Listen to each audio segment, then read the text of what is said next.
Allez, de bon matin. Ah bah, à chaque fois je me trompe de plan. Ça doit être la nouvelle malédiction du début de stream. Pourtant il n'y a pas 50 000 cases, hein, mais je clique souvent sur la mauvaise. Salut Nino. Tu vas ma belle? Ah oui, Noline, effectivement, ça n'a rien à voir, mais fais-toi souffrir. Salut Tiff. Comment vous allez ce matin? Ouais, la voix du matin de ouf. Je suis deg. Pour ceux qui savent pas, on avait fait un stream hier qui était super cool, le découvert de streamer. Et j'avais pas la rec de mon côté parce que je me disais qu'il n'y avait pas de raison que Twitch me coupe le son de la rediff, puisque bah c'est que des gens qui parlent en fait. Mais ils m'ont tout coupé. Du coup, j'ai que ma voix, donc il n'y a pas de rediff. Je suis dégoûtée.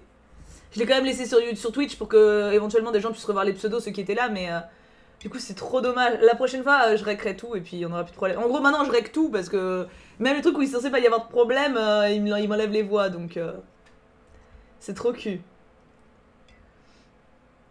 Oh, bravo Pouf, tant mieux pour toi. Je bois de l'eau, Juliette. Ouais, y a plus de son. C'est trop nul. C'est trop mal. En plus, pour le coup, je pense que même pour eux, si je l'avais mis en rediff sur YouTube, ça aurait pu leur amener des gens en plus encore, tu vois. Puis ça faisait des super souvenirs. Donc c'est un peu cul. Mais bon, on va se dire que c'est des choses qui arrivent. Ça n'empêche pas le beau moment qu'on a passé. Et puis qu'on refera la prochaine fois. Maintenant, je règle tout, même s'il y a que ma voix, on sait jamais. Donc tant pis, hein. Ouais, c'était trop bien comme stream. C'était vraiment trop bien. C'était vraiment trop cool.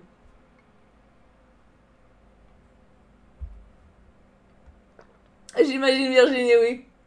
Surtout avec le gars qui m'a redessiné, là je devais me taper une barre toute seule sans raison. Mais c'est trop mignon, j'en ai deux qui m'ont DM pour me remercier. Encore, c'était vraiment trop mignon. Vraiment, c'était une super ambiance. J'ai déjà trop envie de recommencer. Hein. Mais ce matin, il faudrait filmer la rediffusion. Non mais en fait, je peux rec en même temps que je stream. Ce que je fais pour les let's play. Pour les let's play, en fait, bah, comme là par exemple. Là, j'ai lancé le rec il y a 2 minutes 25 en même temps que ça stream. Et c'est ce que je fais pour les let's play parce que c'est pareil sur les rediffs, de toute façon, ils enlèvent les sons donc. Ah, Virginie, j'imagine. J'imagine. Non, mais c'était vraiment cool. Ouais, mais du coup, la rediff, t'auras pas le son, Pouf. C'est ça qui est con. Mais du coup, ouais, il faut que je. Du coup, en fait, normalement, je rec pas quand il y a que ma tête ou quand il y a que des voix. Et là, je pensais que j'aurais pas besoin de rec, puisque y avait que des voix des gars, en fait. Ou des meufs. Mais malheureusement, ça n'a pas pris. Du coup, ce matin, moi j'ai encore la voix du réveil, donc on va me laisser 5 minutes. Hein. On se lit un petit magazine. Et en plus, celui-ci, c'est une d'entre vous, pardon, qui me l'a donné en courrier du dimanche. Et j'ai pas encore eu le temps de le lire, en fait, celui-ci. Oui, j'ai compris après, Francis, j'ai compris après. Courage, Kacha.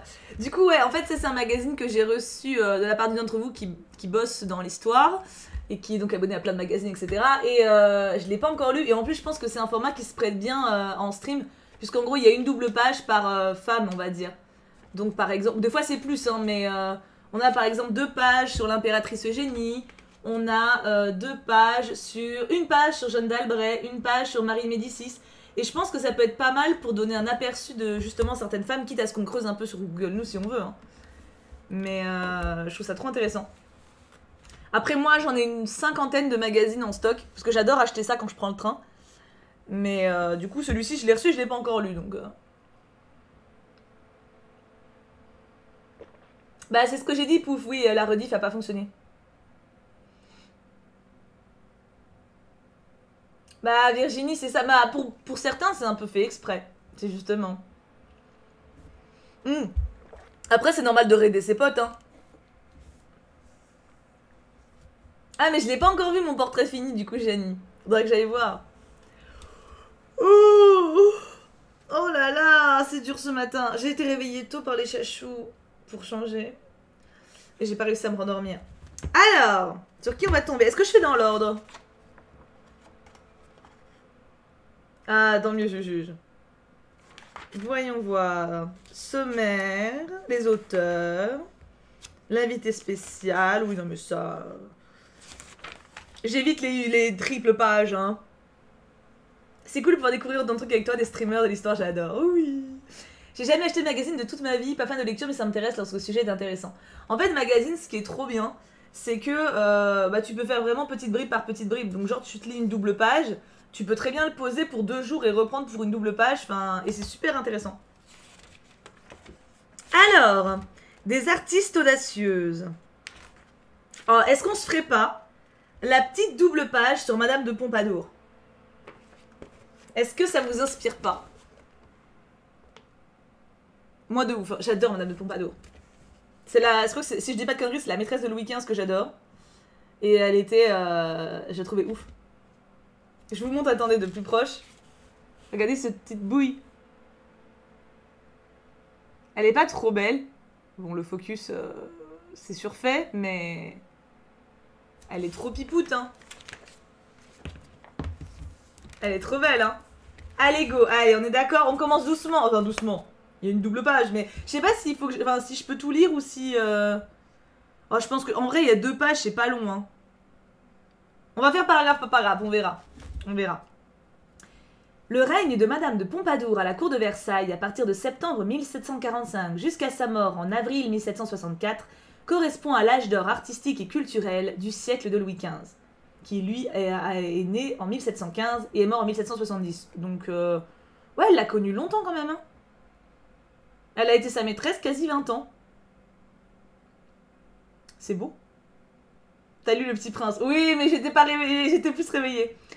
Elle est le plus grand mécène de cette époque, au goût formé et sûr, qui connaît très bien l'art, les artistes et artisans de son temps. Musicienne accomplie, elle chante, danse et joue la comédie à merveille. Oui, parce que là, je vous ai pas dit, mais on est dans la partie des artistes audacieuses. Donc là, on va plus avoir le côté artistique créateur. Elle est morte à 19 ans. Non, elle est morte plus que ça. Non, non, non, non. En fait, elle est arrivée à Versailles en 1745, mais elle était déjà grande. C'est pas... Je sais plus quand elle est née, attends. C'est quoi, on va regarder.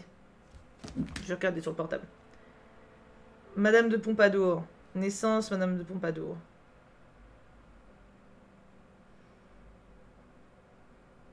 Madame de Pompadour.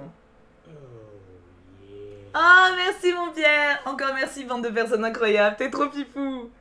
Non, elle est née en 1721. Elle est née en 1721 et morte en 1764. Ça va mieux, ça va mieux, ça va mieux quand même. Hein. Et attends, je vais voir si je peux trouver du coup. Hop. Donc là, on va être plus focus sur son apport à l'art que sur... parce qu'elle a eu plein de... Elle est morte à 42 ans. Bon, c'est pas non plus... Hein? Bon, c'est pas non plus l'extrême vieillesse. Mais je me demande d'ailleurs si elle s'est pas fait buter par la Révolution française.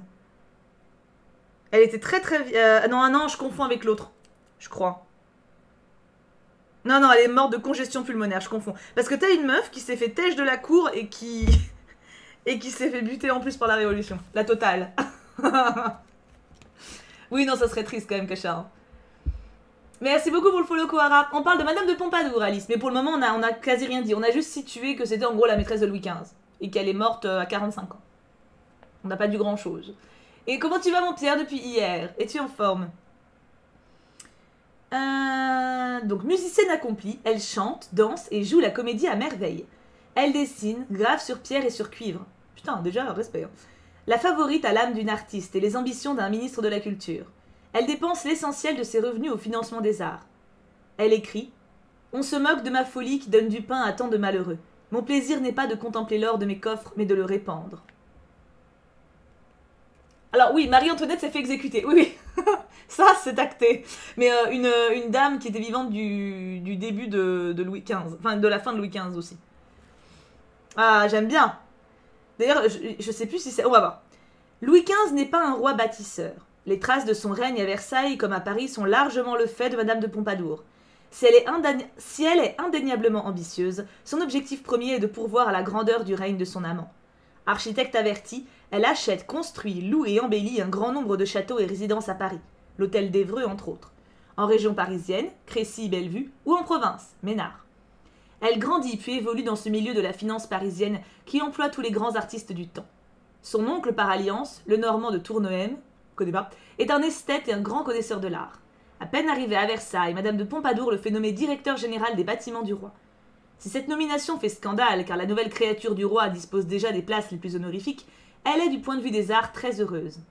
Louis XV offre la survivance de cette charge au frère cadet de sa favorite, Abel, devenu marquis de Marigny. Cependant, Madame de Pompadour impose à son jeune frère une éducation poussée à l'art et au goût. Elle l'envoie faire son voyage d'Italie, de 49 à 51, accompagné du graveur Cochin, de l'architecte Soufflot et de l'historien d'art, l'abbé Leblanc. Je savais pas du tout qu'elle avait... Alors, je savais qu'elle avait un goût très sûr et que elle a créé carrément un style au niveau du look des habitants, enfin, des meubles, etc. Il y a vraiment le style Pompadour. Mais je savais pas qu'elle était à ce point-là dans l'art. Tellement bien. Hier soir, je suis allée manger chez une pote, petite soirée chill, pizza maison. Nice, ça c'est bon. Elle est passionnante. Ah, mais c'est un truc de ouf, hein. Attends, je vais vous dire le film. Donc, je vais au cinéma à 14h. Je vais vous dire le film. Si l'appli de Pathé Gaumont veut bien marcher. J'ai l'impression que tous les trucs sur lesquels tu comptes, ils marchent plus en ce moment. C'est abusé. Ah, laisse-moi tranquille. Je vais vous dire. Ouais, elle est ouf, hein. Cinéma. D'ailleurs, je suis deg aussi que le film que je voulais aller voir hier, enfin la dernière fois avec Manon des Sources. Emmanuel Béard, il est plus, ça y est. C'est Billie Holiday que je vais voir. Billie Holiday, une affaire d'État. Biopic de 2 heures. Ah, ça doit être ça, Jojo. Pour la gloire de Louis XV, Madame de Pompadour fait construire l'école militaire en face du Champ de Mars pour éduquer les jeunes nobles sans fortune. En cela, elle suit l'exemple de la maison royale de Saint-Louis fondée par Madame de Maintenon à Saint-Cyr. Oui, ça je connais pour le coup. Je savais pas que c'était elle qui avait fait l'école militaire. Elle était vraiment trop pipoute, hein. Elle est vraiment trop mignonne. Ouais, il n'y a plus les trains, Thalys. Pour que les travaux aboutissent, elle n'hésite pas à y consacrer la totalité de son revenu de l'année 1755. Elle supervise en architecte averti l'aménagement de la place Louis XV, actuelle place de la Concorde, ainsi que la construction du Petit Trianon achevé en 1768, 4 ans après sa mort. Petit Trianon, c'est là où a vécu une grande partie Marie-Antoinette, en fait. C'est là où elle s'est fait son petit terre-terre. 2 réalisations confiées à l'architecte Gabriel, qui expérimente le style antiquisant appelé néoclassicisme sous Louis XVI. Je ne savais pas. En fait, Pierre, là pour le coup, c'est un magazine que j'ai qui parle de ça. Et du coup, bah oui, on parle des femmes qui ont marqué l'histoire, on va dire. Surtout l'histoire de France pour celui-ci. Mais en fait, ça peut dépendre des sujets des magazines.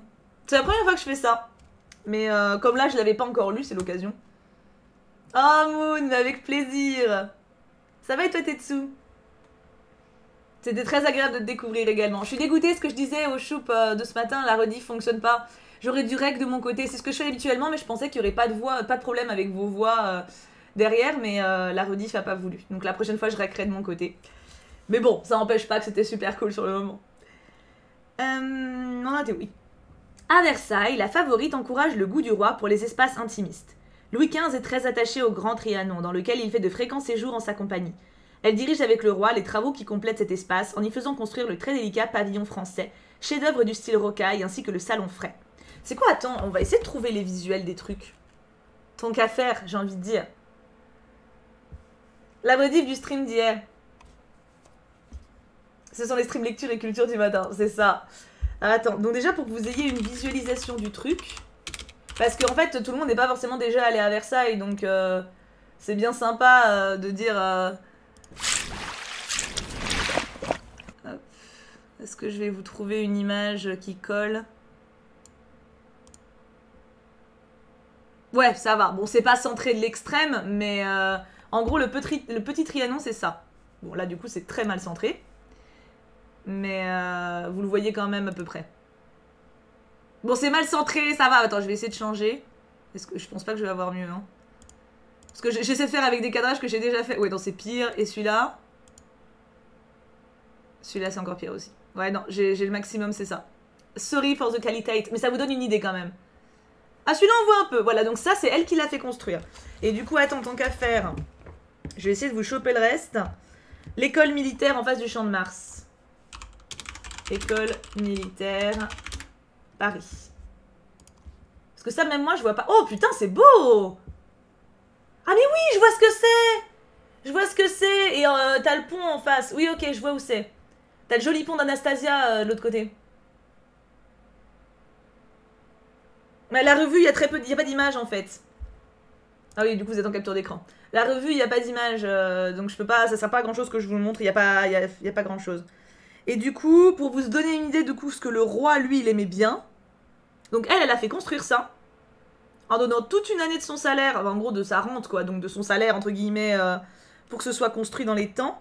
Et le roi, lui, ce qu'il préfère, donc le petit Trianon, c'est elle qui l'a fait, la petite maison qu'on a, enfin petite, grand Trianon, le roi, lui, il préfère être là. Ce qui est quand même, bon, on est, voilà, c'est pas la même, hein, voilà.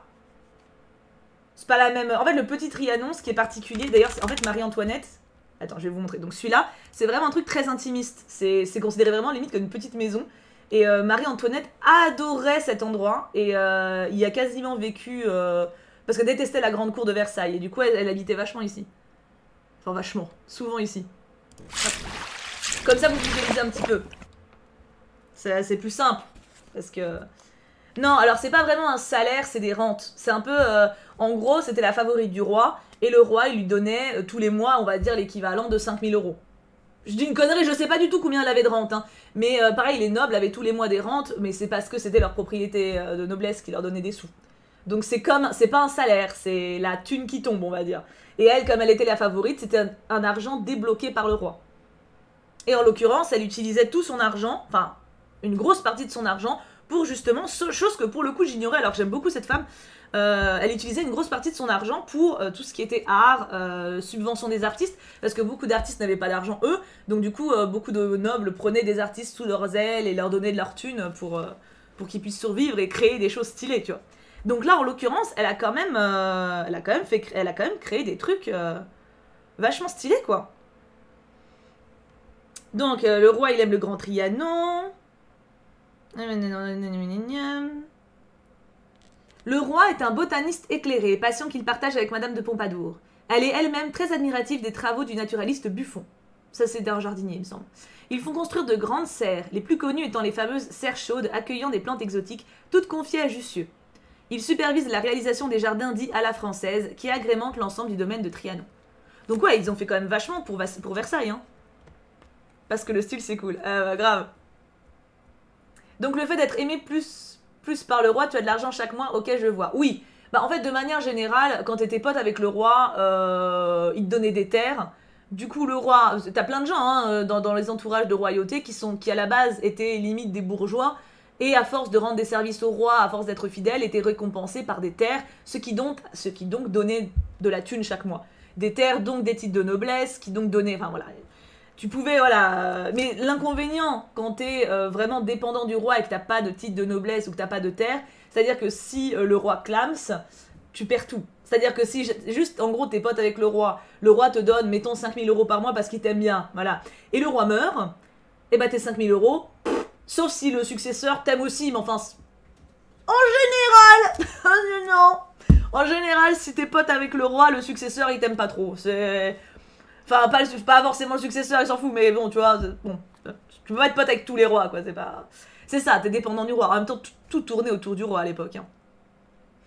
À Versailles, comme dans ses résidences, la favorite impose un style trop souvent réduit à un rococo exubérant, alors qu'elle a su distinguer les nouvelles manières de bâtir, de peindre, de sculpter ou de graver. Les artisans les plus réputés travaillent à son service. Boucher est son peintre attitré qu'elle accable de commandes. D'elle, il réalise 7 portraits. Exactement, c'est le problème de Dubarry. Mais je crois que c'est Dubarry, justement. Je sais pas si c'est pas Dubarry qui est crevé pendant la Révolution qui se fait buter. Ce qui est quand même le comble, parce qu'elle a tout perdu.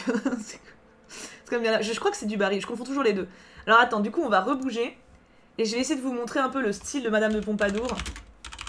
Pour que vous voyez de son mobilier, parce qu'elle a vraiment un... Ah oui, non, mais là, je tombe sur des coupes de cheveux. Pour vous... Voilà, j'ai trouvé. Hop. Regarde, en gros, le style de Madame de Pompadour, c'est des trucs comme ça. C'est ça ce qu'on appelle le rococo. Et ça, c'est elle qui l'a amené. C'était son délire. Et elle est assez connue pour ça, pour le coup. Un peu peut-être trop, d'ailleurs, justement. Genre, ça a pris trop de place, tu vois. Bon, ça, c'est pas elle. Elle a pas fait... Enfin, je crois pas, mais... Et là, c'est... Non, là, c'est elle. Et je pense que, du coup, je peux trouver... Comment il s'appelle, le gars? Boucher? Boucher, alors attends. Tableau Pompadour, Boucher. Voyons voir si on peut trouver. Ah oui, c'est lui qui a fait celui-là. C'est très mal cadré, je suis sorry. Hein. Mais bon, ça vous donne quand même un aperçu. Je le connais ce tableau-là. On le voit quand même, ça va, ça va, ça va. C'est pas le déshonneur total. Elle était pipoute, hein. Ah, elle est plus âgée déjà. Et il a fait... Putain, il a fait 7 tableaux d'elle quand même. Hein. Il est beau ce portrait. Ah ouais, ouais, bah les robes c'est pareil. Hein. Moi, Louis XV, c'était plus Louis XIV. En fait, Louis XIV, il a instauré le truc du roi soleil. Et ceux qui sont venus après, ils ont essayé de maintenir ça. Mais Louis XV, il était en vrai beaucoup trop occupé à baiser. Louis XV, il était addict au cul. Et il passait énormément de temps à baiser. Voilà. C'était pas un roi... En fait, Louis XV, techniquement, a plus niqué la France que Louis XVI. Louis XVI, au moins, il a essayé de faire des trucs, tu vois. Il a vraiment... Franchement, Louis XVI, c'était le moins pire. Hein. Il a juste... En fait, il a pris tarif parce que, justement, il était gentil. Louis XV, c'est-à-dire que tu lui faisais une remarque, il te butait, il s'en battait les couilles, il avait aucune... Louis XV, il n'y avait pas de... Juste, il kiffait sa vie, en fait. Il baise, il claque du pognon. Louis XV, il a enfoncé la France de ouf, en fait. Donc, techniquement, Louis XVI, il a essayé de rattraper les bourdes, en fait. Le fait de Louis XIV, c'était despotique, très efficace au niveau international, bâtiment artistique, etc. Mais au niveau du peuple, c'était une catastrophe. Mais il y avait le rayonnement, il y avait le prestige. Louis XV, il y avait le côté des spots, mais pas le prestige. Louis XVI, il y avait plus du tout de prestige et plus du tout de côté des spots. Du coup, c'était un paillasson, Louis XVI, en fait. Hein. C'est... Madame de Pompadour est considérée comme l'une des plus belles femmes du 18e, à côté de Lady Hamilton et Marie-Antoinette. Oui, ça m'étonne pas. Ouais, Louis XVI, en vrai... Louis XVI, il a fait des trucs, il s'est plus impliqué que tous ceux d'avant. Hein. Non, pas Louis XIV, mais tu vois... Louis XV, en vrai, c'est vraiment lui qui a plombé le bordel. Et en général, Louis XV, on s'en fout. Je sais pas si vous avez remarqué, Louis XV, il passe, tu sais, Louis XIV, on le retient parce que le roi soleil, Versailles et tout ça. Louis XVI, on le retient parce que c'est avec lui que la monarchie s'est terminée, etc. Il y a plein de trucs contre Louis XVI d'ailleurs, genre, ça part sur Louis XVI, il y a des biographies sur Louis XVI qui le démontent et tout, anti-royaliste et tout, mais Louis XV, tout le monde s'en tape. Tout le monde s'en tape, alors que clairement Louis XV est responsable, je pense, à... Bon, il y avait aussi tous les antécédents, mais il a grave joué dans la merde. Clairement, ça me fume à chaque fois. Quand je vois genre, oui, Louis XVI, pire roi, lol. Mais pensez à son papa. Jamais. On n'entend jamais parler de Louis XV, on est d'accord. On sait rien de lui, mais en même temps, il a rien fait. Le gars, il a baisé, c'est tout, hein. Faudrait voir combien il a eu de meufs. Il avait un... Bon, il avait des garçonnières. Tous les rois avaient à peu près ça. Pas Louis XVI. Louis XVI, il était pas porté cul du tout. Mais Louis XV, il avait des garçonnières. Il se tapait... il s'est tapé la terre entière, Louis XV. Hein. C'était un bésodrome, le bordel. Hein. C'était ça. Et la chasse. Ah, la chasse. Ça, c'était sympa. Hein. Du coup, on continue. Donc, le style rococo, on a regardé... à Madame de Pompadour est associée l'idée au reste indéniable qu'elle coûte très cher au royaume et qu'elle vit dans un luxe inouï. Ça c'est vrai, c'est un truc qui est resté dans l'histoire. Autour d'elle, un univers raffiné prend forme. La favorite évolue dans des intérieurs somptueusement décorés. Elle collectionne les laques japonaises, les chinoiseries, les pendules, les porcelaines. Dans sa vie quotidienne, elle s'entoure d'objets d'or, de diamants et de montres. Oui, donc elle a dû coûter un peu de pognon. Enfin, c'est... Bon, en même temps, elle était... Voilà, Louis XV, typiquement, je sais pas... Je me demande quelle rente elle avait. Mais effectivement, oui, elle était pas... Elle est l'une des meilleures clientes du célèbre marchand d'art Lazare Duvaux. La favorite amasse de beaux objets. Elle soigne également son apparence. Elle s'habille avec une grande élégance et porte les modes à la française. Jusqu'à la fin, elle protège et aide matériellement les artistes et artisans, mais également les hommes de lettres, les savants, et dans une certaine mesure les philosophes. En somme, elle agit en ministre de la Culture avant la lettre. Non, c'est Louis XIV. Alors, Monsieur Frère du Roi n'est pas officiellement gay. Ça n'a pas été avéré. Il avait des mignons, mais c'était loin d'être exceptionnel pour l'époque. Et il avait également une femme, il a eu également des maîtresses féminines. Donc on va dire que la légende a fait que Monsieur Frère du Roi est souvent dépeint homosexuel, mais ça, c'est pas un fait avéré. C'est-à-dire qu'il n'y a pas tous les historiens qui ont fait consensus en mode il était gay, point. Tu vois, voilà, c'est pas un point... beauf, Louis XV était un beauf, c'est ça. Mais oui, donc c'est Louis XIV, techniquement, qui avait son frère qui s'appelait Monsieur, c'était son nom un peu de noblesse, Monsieur Frère du Roi, qui était gay. En tout cas, qui avait des mignons. Il avait des petits coupinous, quoi. Dont un, d'ailleurs, qui était un enculé fini, que je peux pas blairer. Je crois que c'est Devarde.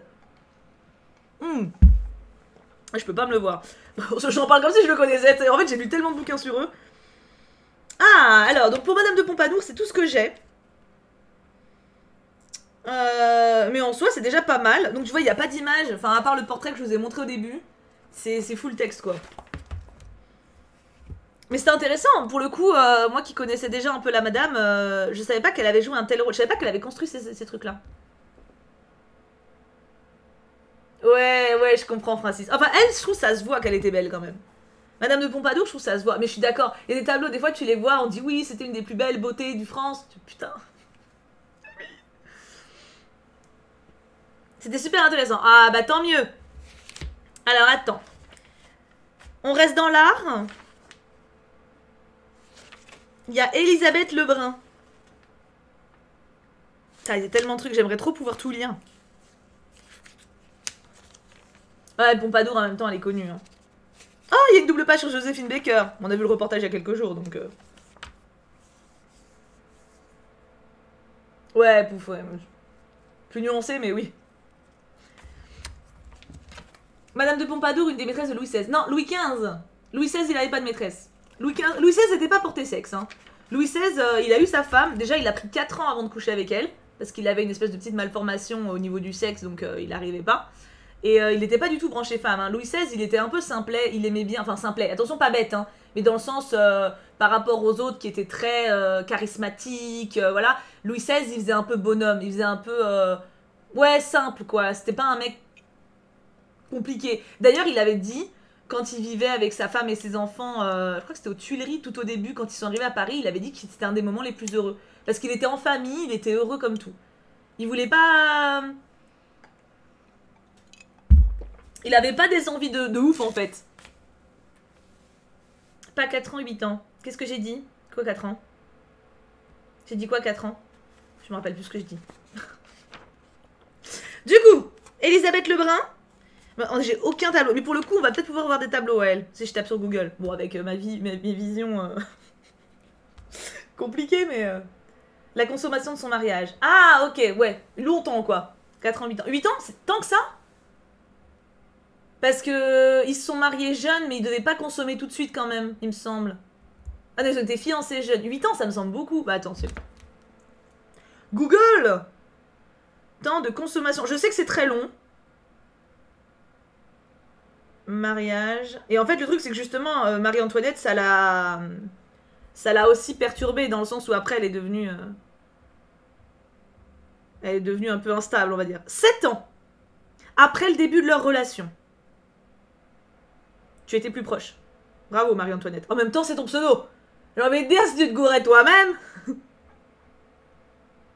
Et donc, Marie-Antoinette t'imagine que pendant 7 ans, tous les jours, alors, ça a marché? L'horreur.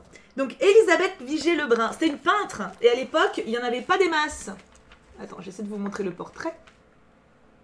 C'est le seul tableau qu'il y a, c'est la seule illustration qu'il y a du magazine. Hein. J'adore son visage, je le trouve très doux. Le juste prix version année, ouais, c'est ça. Elisabeth Vigée-Lebrun, 1755-1842, connaît la gloire comme peintre dans un milieu alors largement dominé par les hommes. De plus, elle invente un genre avec ses portraits et autoportraits montrant la maternité heureuse. Une révolution pour l'époque. Une désolation pour les féministes. Simone de Beauvoir en tête, qui reproche à l'artiste de véhiculer une image stéréotype des femmes. Oui, bah, bon, elle fait ce qu'elle peut, hein. Erreur d'appréciation. Non seulement Vigée-Lebrun est une conquérante, mais elle bouscule les habitudes. De son temps, l'Académie royale n'autorise qu'une poignée de femmes à rejoindre ses rangs, mais ne leur permet ni de prêter serment, ni d'enseigner, ni d'avoir un titre de voter. Et si l'éducation donnée aux jeunes filles de la noblesse ou de la grande bourgeoisie comprend une initiation plus ou moins poussée dans les arts d'agrément, musique, danse, peinture, etc., ces activités sortent rarement du cercle familial. Celles appelées à devenir peintres professionnels sont pour la plupart issues de familles d'artistes. Et c'est le cas d'Elisabeth. Fille d'un peintre pastelliste, l'enfant profite dès l'âge de 11 ans des moments où l'atelier est vide pour ramasser les pastels tombés par terre et dessiner sur les papiers abandonnés. Des dons artistiques précoces, encouragés par son père, qui hélas meurt en 1768 alors qu'Elisabeth a 13 ans.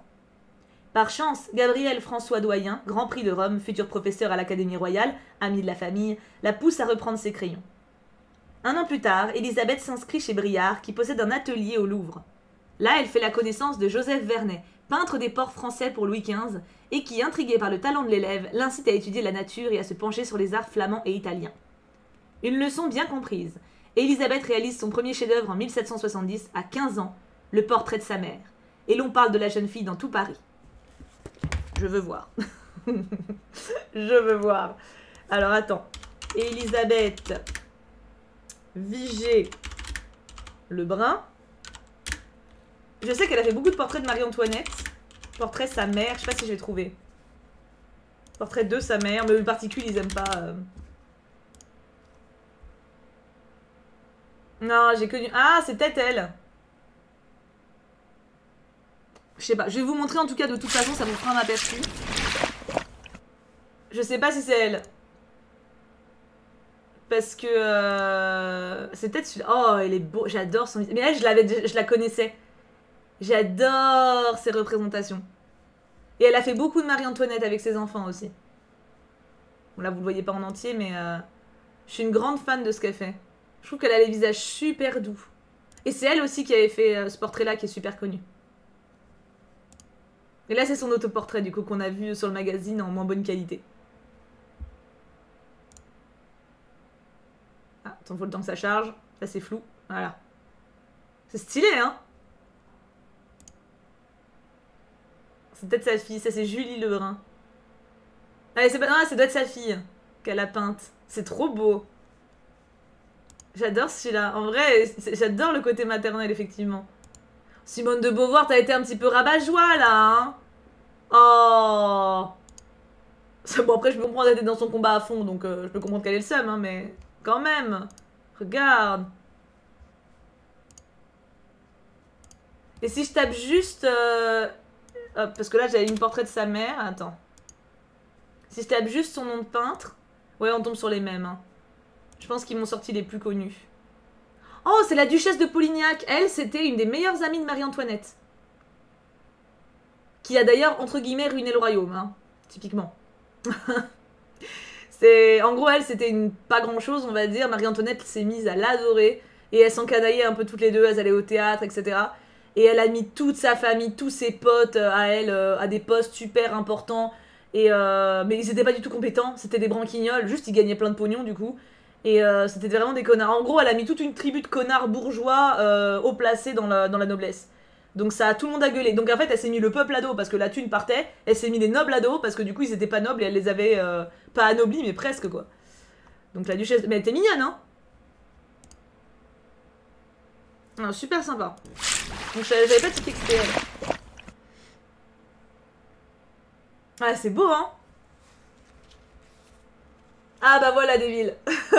Mais elle avait plusieurs meilleures amies, Marie-Antoinette. La duchesse de Polignac, c'était un peu la bad cop, tu vois. Elle avait une good cop aussi, mais elle l'a un peu répudiée.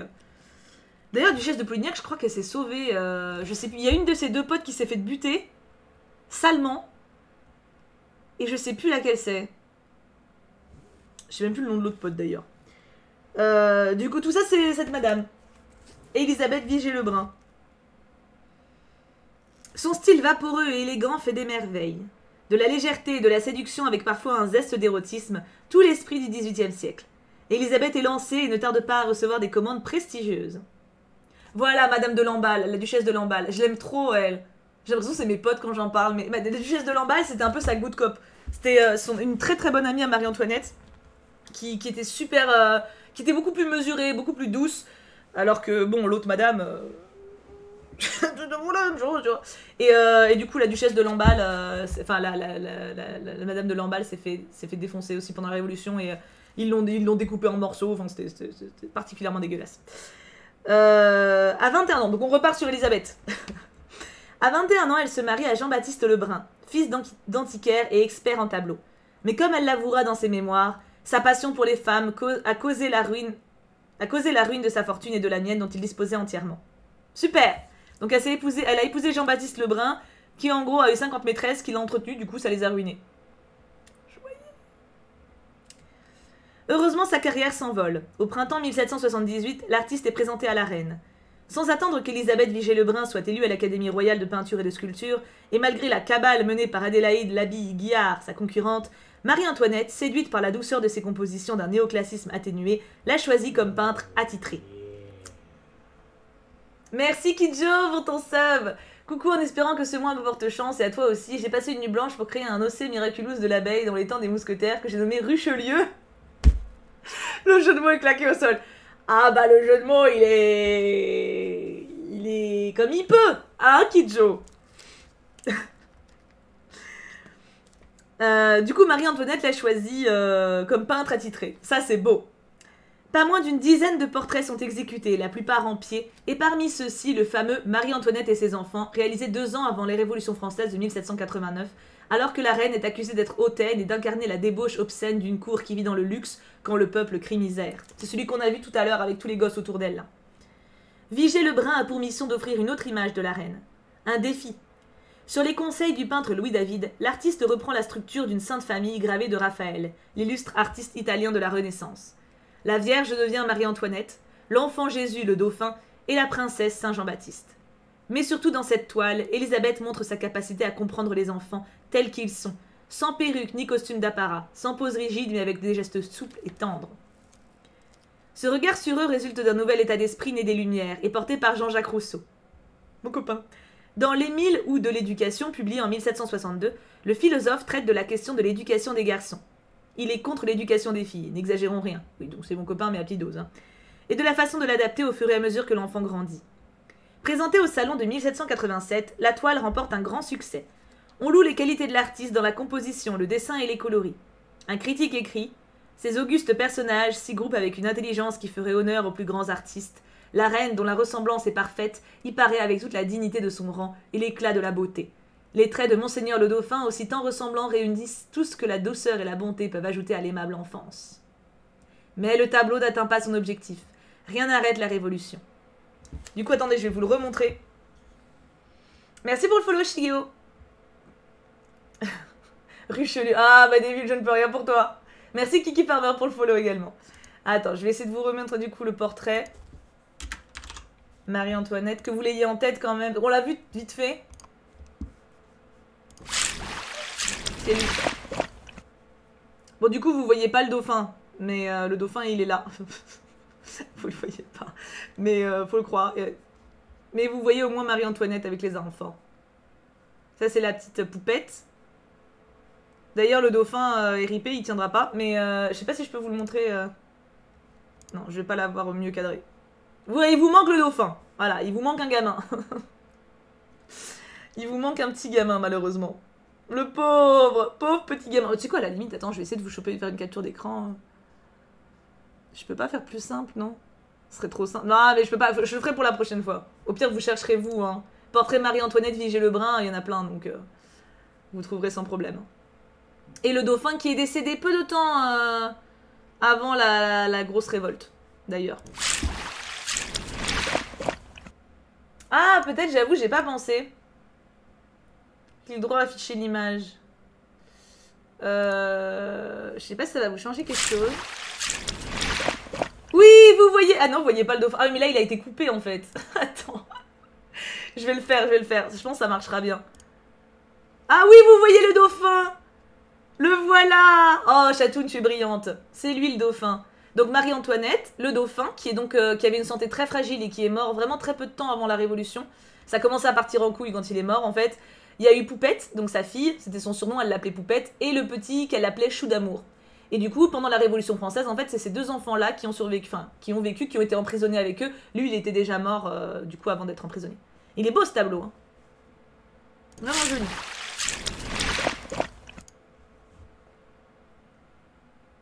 Ah, je comprends, Kidjo. Virginie, t'es con. Dauphin, ça veut dire que t'es le futur roi, en fait. Le dauphin, ça veut dire que t'es le prince héritier, si tu veux.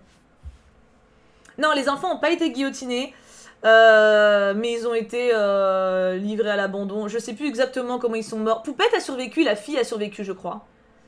Mais oui, je crois que la petite a survécu. La petite a survécu. Elle s'est retrouvée chez les tantes ou je sais pas quoi, mais le petit s'est fait buter. En gros, le petit a été élevé par des résistants, enfin pas des résistants, n'importe quoi, par des révolutionnaires et il a crevé de maltraitance. En gros. Enfin, de délaissement, quoi. C'était pas fou. C'était pas fou. Non. En fait, alors, le fils, pour le coup, on sait pas exactement. Parce que il a. Je crois qu'on n'a pas retrouvé son corps, on n'a pas retrouvé ses ossements. Donc il y a eu plein de légendes comme quoi il aurait survécu, etc. Ce qui est sûr, c'est qu'il a été éduqué avec. Enfin, il est resté avec des révolutionnaires pendant tout le temps du procès de Marie-Antoinette. Il a été gardé par un révolutionnaire qui était vraiment une grosse brutasse. Et après, du coup, on sait pas exactement. Est-ce qu'il a vraiment été retourné en prison? Est-ce qu'il a fini genre en gamin? Parce en fait, il était très très petit quand tout ça s'est passé. Donc est-ce qu'il a pas occulté et il a pas vécu avec les gens du peuple? Est-ce qu'il est mort? On sait pas. Il y a quand même. En fait, il y a plein de. Tu vois? On parle de. À la base, de Elisabeth Lebrun.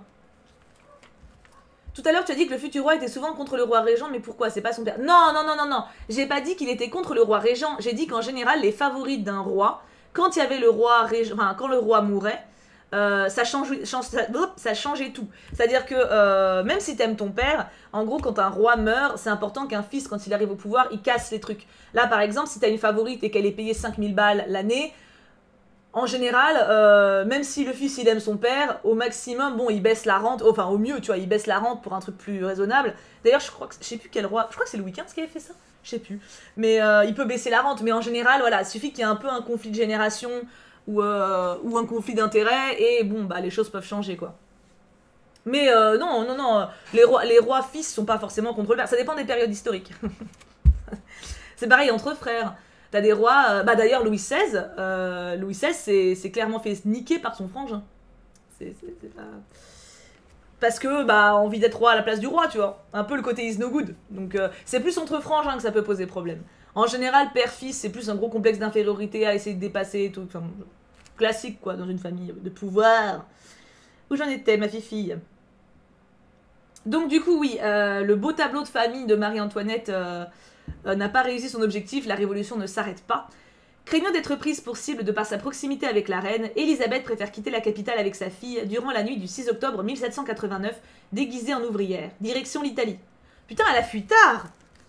Elle a fui en 1789, Elisabeth, elle est restée longtemps, hein. Direction l'Italie. Commence alors un long périple qui dure plus de 12 ans.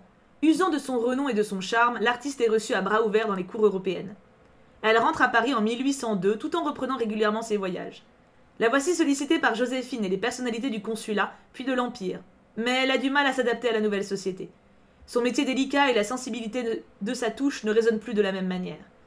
Ailleurs, surtout à Londres, sa facture vaporeuse rappelle l'esprit des salons, la brillance des échanges et l'élégance française du siècle passé. Elle meurt des suites d'une attaque cérébrale le 30 mars 1842, à 87 ans, sans savoir qu'après la Restauration, Marie-Antoinette sera peu à peu réhabilitée jusqu'à devenir l'objet d'un véritable culte. Ces toiles connaîtront un curieux destin auprès des femmes. Elles seront merveilleuses pour les unes, horripilantes pour les autres. C'est vrai que pour le coup, elle a pas laissé de glace. Hein. Est-ce qu'elle a fait un portrait de Joséphine du coup? Je sais pas si... Parce que Joséphine, donc l'impératrice, l'avait demandé, mais Joséphine, bien sûr. Je sais pas si c'est elle. Je sais pas.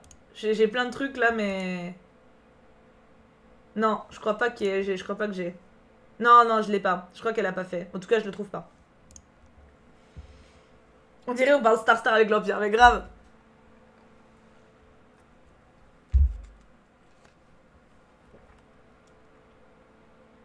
Je la connaissais, elle, pour le coup. Ah, est-ce que vous connaissez Rosa Bonheur? Pour le coup, je connais pas du tout. On est toujours dans l'art, hein. Je connais absolument pas. Elisabeth pour le nom, Francis, c'est Elisabeth Vigée-Lebrun. Bah attends, je te le montre, ça sera plus simple. Avec un N à la fin. Ça me dit un truc. Moi, pas du tout. Attends, je vais chercher. Rosa Bonheur. Donc c'était une peintre, on est d'accord. Waouh! Attends, je vous montre.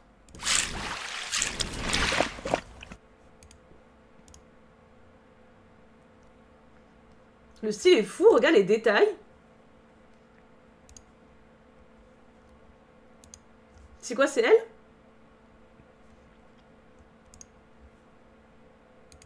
De la gloire à l'oubli. Moi, j'ai jamais entendu parler. Hein.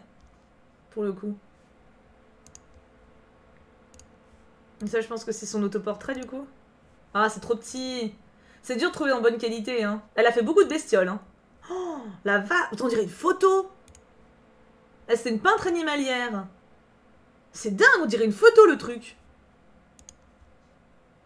Incroyable. Je pense que du coup, ça, c'est son autoportrait. Waouh, non mais attends, c'est un truc de ouf. Regarde la bestiole. Le mout-mout. Putain, elle était douée, hein. Attends, j'attends que ça s'affiche. Il veut pas vouloir? Si, il veut bien. Ok. Repasse. J'adore, hein, ça c'est beau. On va voir un peu qui c'est du coup. Rosa Bonheur, des labours à la Légion d'honneur. En plus, il y a très peu de texte. Voyons voir. Nous avons toujours professé une sincère estime pour le talent de Mademoiselle Rosa Bonheur, écrit Théophile Gautier. Quand même, Théophile Gautier qui écrit ça, c'est stylé. Avec elle, il n'y a pas besoin de galanterie. Elle fait de l'art sérieusement et on peut la traiter en homme. La peinture n'est pas pour elle une variété de broderie au petit point. Théophile Gautier, je viens de te faire un compliment, si tu peux faire un petit effort. Ainsi, aux yeux du poète, le grand mérite de Rosa Bonheur est-il de transmettre dans son art des valeurs viriles. Il admire ses grandes compositions, notamment celles ultra-réalistes représentant des bœufs et des chevaux, parfois grandeur nature, exécutées dans un style figuratif au rendu minutieux. Des thèmes chers à l'artiste, né le 16 mars 1822 à Bordeaux, et ayant passé son enfance au château de Grimont dans la campagne girondine. Au salon, ses œuvres déclenchent l'enthousiasme du public et la satisfaction du jury, alors qu'elles servent de repoussoir aux impressionnistes. Il déteste ces portraits léchés d'animaux, du chien-chien à sa maîtresse aux attelages paysans. La vie de Cézanne est sans appel. Il trouve le tableau qu'on lui vante, le labourage nivernais, horriblement ressemblant. On va regarder. Le labourage... Attends. J'adore pouvoir voir les tableaux en même temps. Le labourage nivernais. Horriblement ressemblant. Ah oui, mais on l'a vu. Attends, je vous le montre. On l'a vu, on l'a vu. C'est très ressemblant. Après, est-ce que le horriblement est nécessaire? Je ne sais pas. Je n'irai pas jusque-là.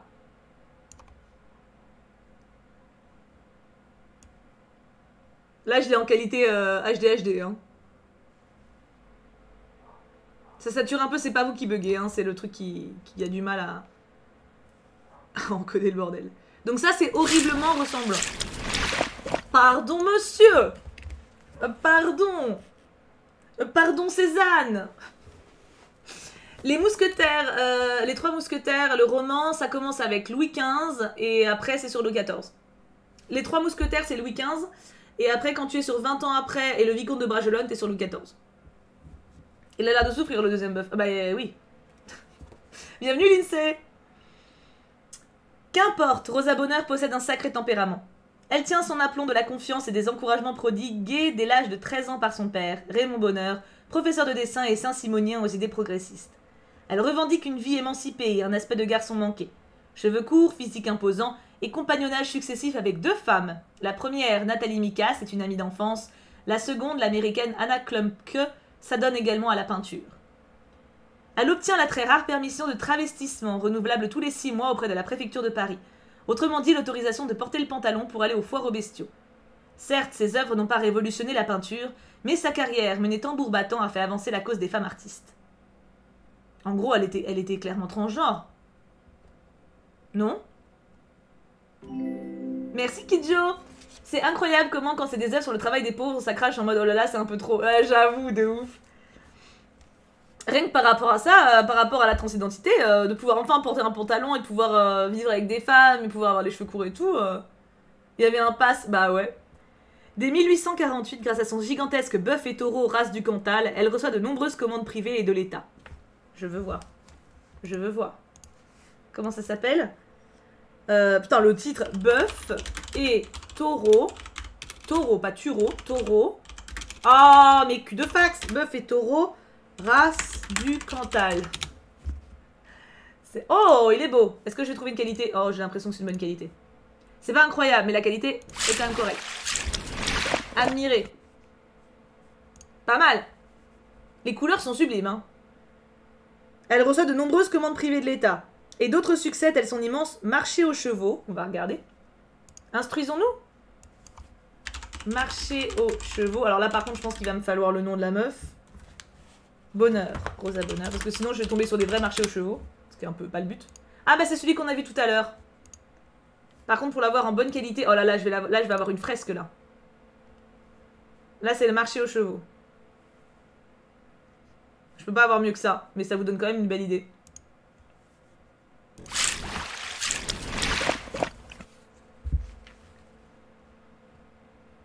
La contraigne à produire... Pardon. Et d'autres succès tels son immense marché aux chevaux en 1853 la contraignent à produire à flux tendu car tout est vendu d'avance. En 1865, elle est la première femme promue officier de la Légion d'honneur, distinction remise par l'impératrice Eugénie, qui admire son art et souhaite démontrer que le génie n'a pas de sexe. Ce qui déchaîne la fureur d'écrivains comme Barbey d'Aurevilly qui crient à l'usurpation. Rosa Bonheur meurt en 1899, malgré 2 rétrospectives qui lui ont été consacrées dans les années 90, l'artiste ne fait guère d'adeptes. La femme, elle, commence à être considérée comme une artiste LGBT, ironie du sort posthume pour celle qui n'a jamais voulu revendiquer son homosexualité. Bah c'est pour ça, en fait on dit qu'elle a vécu avec 2 femmes mais on dit pas qu'elle a eu une relation avec, donc comme une artiste LGBT.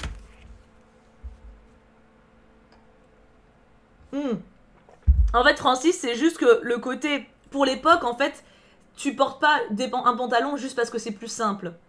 Si tu veux. Il y avait des femmes qui peignaient des natures, etc., qui étaient en robe. T'avais le bas de ta robe qui était plein de boue, mais tout le monde s'en bat les couilles.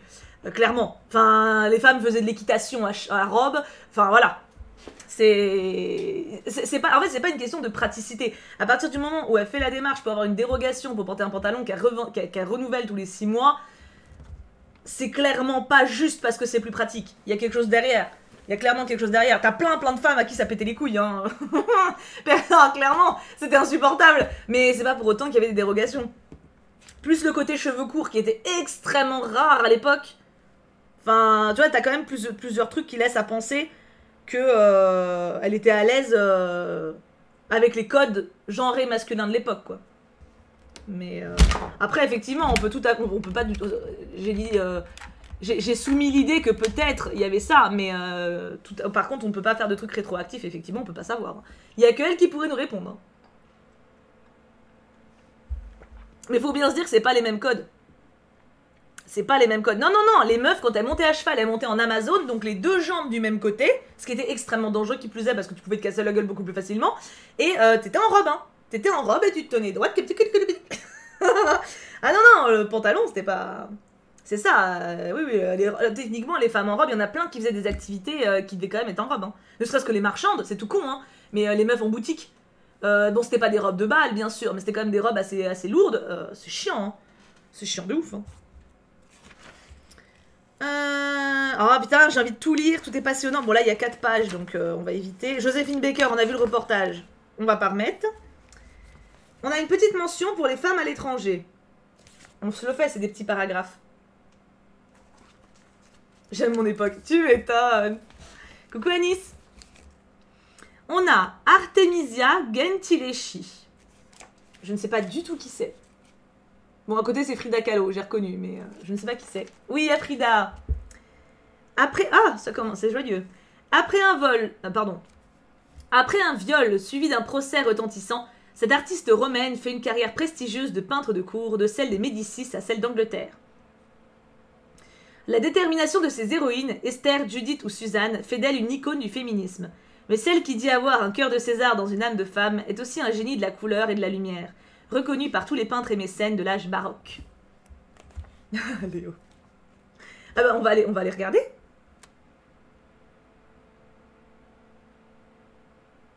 Oui, bah oui, non, mais c'est ça, on peut pas savoir, hein. On peut pas savoir, Virginie, c'est clair. Mais on va dire que, bon... C'est des indices qui peuvent laisser penser que Artemisia, putain le nom, alors Artemisia, non Arte, ça commence bien, Arte, R-T-E-M-I-S-I-A, Gentileschi. Oh, nous avons du talent. Nous avons du talent, madame. Non, c'est pas ça que je veux faire. Joyeux. Ça fait penser à la reine Margot. Quand ils embarquent la tête de mecs qu'elle aime bien dans le film. Je sais pas si c'est historique ça par contre qu'elle ait embarqué la tête du gars qu'elle aime bien. Ah oui, elle était dans le trashou, cocotte. Ah oui, on est sur des femmes actives, hein. Qu'est-ce qu'elle fait? Elles osent. Ouais, c'est ça. Serait-ce... Je ne sais pas. Je ne sais pas ce qui se passe sous la robe. Je n'oserais faire des conjectures. Autoportrait. Putain, elle est belle! Oh, mais attends, c'est pas possible, c'est pas... Attends, parce qu'il y a celui-là aussi, c'est pas la même, hein. Je pense que c'est plus lui l'original et l'autre c'est un fan art. Je pense que c'est plus lui. Wikipédia et l'autre c'est quoi? Je sais pas. À mon avis c'est une reprise, ouais. Et là, putain, en fait elle a fait... Oh, waouh! Elle a un petit rancune envers la jante masculine, c'est possible. On est sur des femmes badass, hein. Là c'est les fameuses qui... Ah, elle bute encore un gars. J'ai que des portraits coupés, c'est un peu chiant. J'aimerais bien les tableaux en entier, moi. Ils me coupent tout. Je me sens brimée. Putain, encore? C'est fou. Là aussi. Attends, moi, ça va être tout petit, hein. Elle a un truc avec les meufs qui butent les gars, effectivement. En même temps, elle s'est faite violer, donc je peux comprendre qu'elle ait un petit seum. Je sais, bon, là, je pense que je m'éloigne. Le problème de Google, c'est qu'après, ils te remettent d'autres trucs qui sont en lien, donc... En tout cas, c'est super stylé, ce qu'elle a fait. Très sombre, certes, mais... On aurait dit une photo. Ouais, c'est bizarre, hein.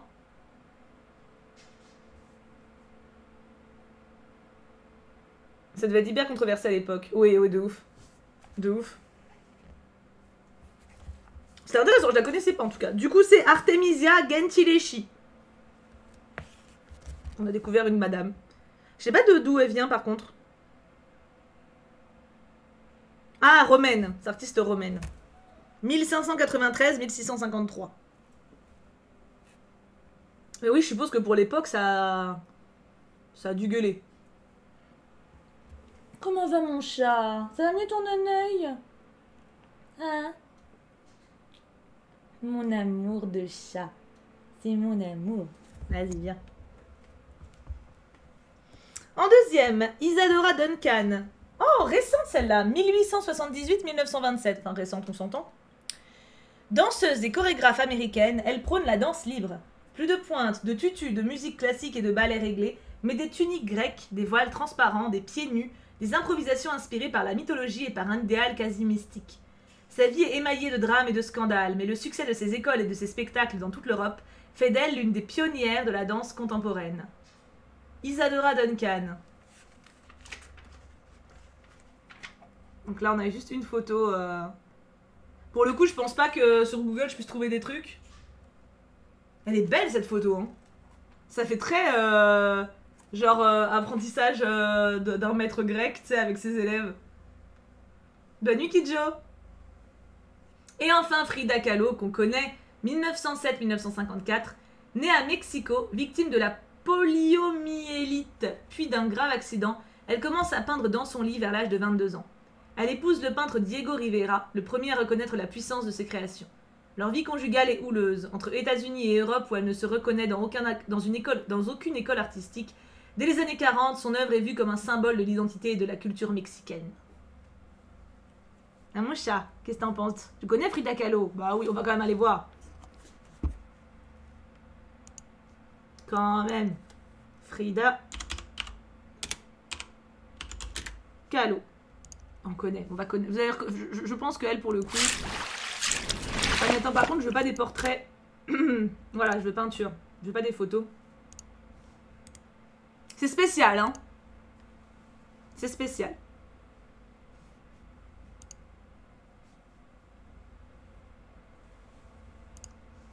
Donc là, il y en a un. C'est pas... En fait, le truc, c'est que c'est compliqué parce que t'as des gens qui l'ont peint aussi. Donc, normalement, normalement, ça, c'est elle. Mais toi, ça, je suis pas sûre. En fait, c'est devenu tellement une icône que pour trouver ses créations, c'est pas si simple. Ça doit être elle.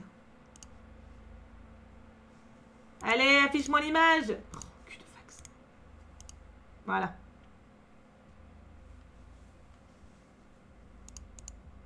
C'est un peu le problème, voilà, tu vois, typiquement, voilà, j'ai tapé Frida Kahlo peinture, je tombe que sur des portraits ou des fanarts ou des, voilà. Donc c'est pas évident de trouver, faudra chercher de son côté, mais on a quand même eu un aperçu. Oh putain, il est fou lui. Pourtant je suis pas très fan d'habitude, hein, de... Je sais pas si c'est d'elle non plus, cela dit, hein. Je pense, ça fait déjà un peu plus penser à son taf. Mais je suis pas très fan des trucs un peu pas perchés mais non classiques. Mais là ça me parle pas mal. Ouais, c'est sa fausse couche, ouais. Trier le chat. Non Théo, t'inquiète pas, vous venez quand vous voulez, hein. J'ai bien envie de voir Isadora Duncan aussi, mais je pense pas que je puisse trouver grand chose en... Isadora Duncan. Est-ce que je peux trouver quelque chose? Oh, on a des photos. Si. Ah, je suis contente.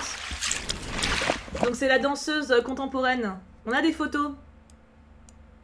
Oh, vas-y, fais plus petit encore. Fais plus petit. Mieux. Beaucoup mieux. Ça donne une image comme ça. Au moins on a quelque chose à se représenter, tu vois. Bon, j'imagine qu'en vidéo c'est beaucoup plus parlant. Mais... c'est une première approche du contemporain, quoi. C'est beau, hein, c'est très élégant. Ah, mais attends, est-ce qu'il y a une musique? Est-ce que... Attends, on va juste changer 2 secondes. Est-ce qu'il me le prend en vidéo YouTube ou pas? Yes, vidéo YouTube. Ah, mais je sais pas ce que ça donne. Non que ma vie n'ait pas été plus intéressante que tous les romans, plus riche en aventures que tous les films du monde, ou que le récit puisse être un document qui marque son époque. Mais c'est qu'il fallait l'écrire.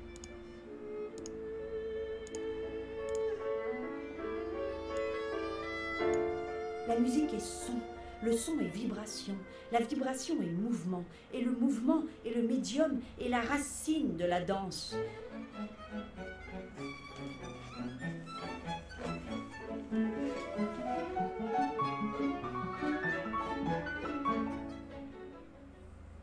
Comment décrire la joie de danser avec un orchestre?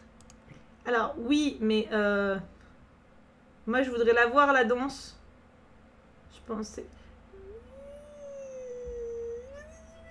Je suis Kourou.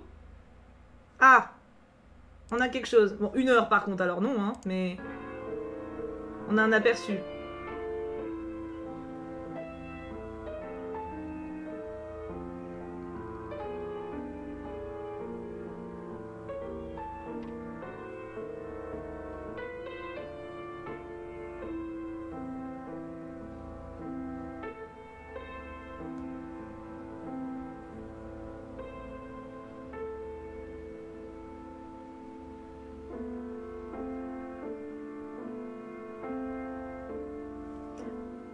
J'ai une vidéo de 2 minutes, ça va peut-être être plus simple. Parce que là, c'est... Non, je la laisse se coucher quand même. Voilà, 2 minutes 25. Ça te donnera peut-être une idée plus...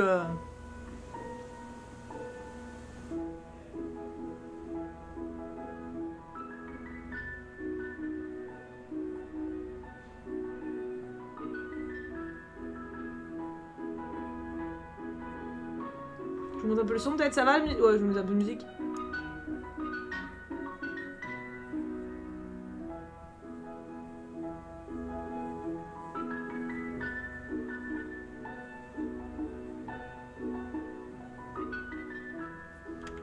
Mon chat passe sur le clavier.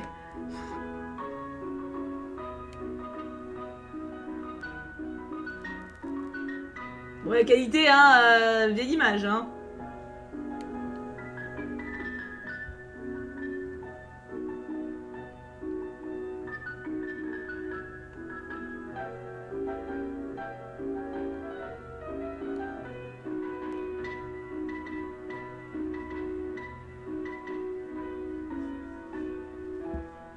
joli, hein.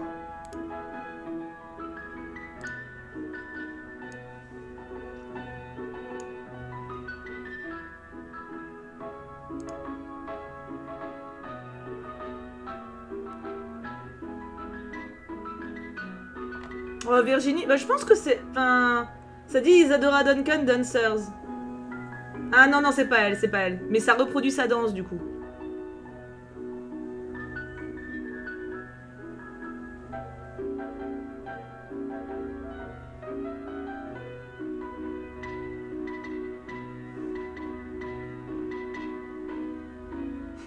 Shirayu, t'es peut-être pas né en 1920 quand même.